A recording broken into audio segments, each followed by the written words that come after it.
believe that I should shelve that instrument, that VAT, so as to allow wider consultations. And I've already undertaken that I open up dialogue with members of parliament and with stakeholders so that they understand that in SADC, we signed a protocol on finance under SADC, and we are trying to harmonize our tax regimes. We are trying to harmonize our tax systems, our tax matters. And when we were looking at the experience or the practices in other countries, an issue was brought to our attention that Zimbabwe has the longest list of exempt items which are exempt from VAT. Has the longest list of items which are zero rated. And this phenomena of exempting certain items from taxes, zero rating, creates difficulties in tax administration. So the motivation behind the imposition of the VAT was basically, and it will still remain, that we need to streamline our tax administration to avoid any pitfalls or any opportunities for corruption. Because when you zero rate items, you are giving rise to what are called the refunds, which are given to taxpayers for any input that they put into the manufacture of the items. Now, for that reason, it creates lots of problems. So the motivation has been basically to streamline our tax administration, but also to align our practices to those which are applying in other countries. And in my ministerial statement, I did give what in fact is obtaining in Malawi, in Zambia, in Namibia, with respect to items that they are subjecting to VAT, which in Zimbabwe we have not been doing.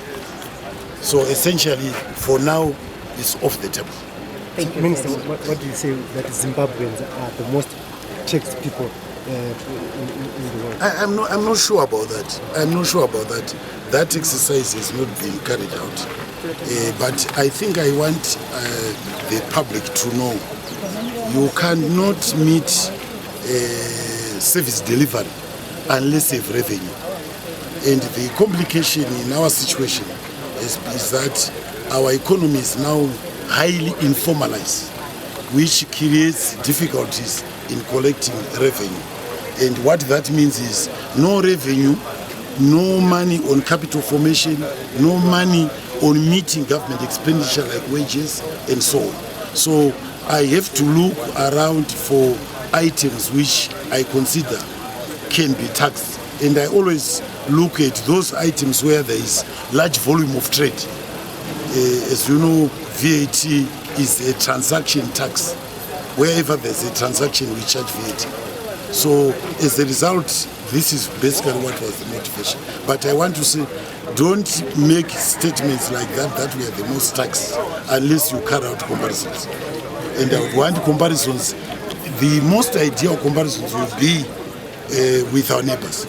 And there are some that... And also when you do that, then you say, if we are not taxing, where do you get money for service delivery? There are some who believe that. Especially now, we were discussing basically last night at my office with the Ministry of Roads.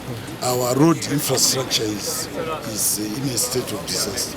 It's actually a disaster, exacerbated by the heavy rains that have pounded this nation since December.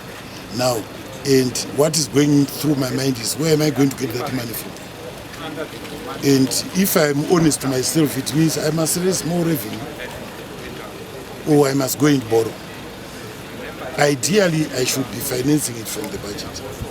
But currently, as you know, almost over 90% of revenue is going towards wages, which leaves very little towards service delivery, very little towards operations, very little towards capital formation. So much of the PSIP or infrastructure that we are doing, whether it's in the energy sector, in the road sector, is through borrowing.